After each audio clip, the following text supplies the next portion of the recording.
Mahilig ako sa mga everyday wear na 18K gold jewelry. Kaya nga lang, eto yung problema kasi nga araw-araw ko siyang suot. Buti na lang nakapag-check out ako ng legit na jewelry cleaner. Tinry ko na to sa ibang gold and ngayon ko lang naisipan na itry to dito sa earrings kasi nga suot-suot ko siya everyday not knowing na ganito na pala siya kadumi. Sobrang yak, diba? Kaya nagsispray lang tapos ibababad ko lang yan dyan. Magwe-wait ako ng kung hindi masyadong madumi, okay na ang 1 minute. Pero dahil sobrang dumi nito, I will wait for around 5 minutes bago ko siya kuskusin.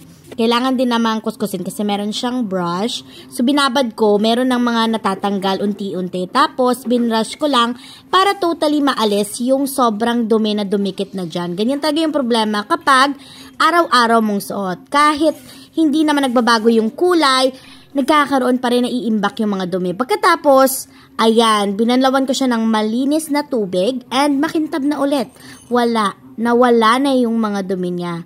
Ayan, so, tumigil ka muna sa pagsuscroll, i-check out mo na to.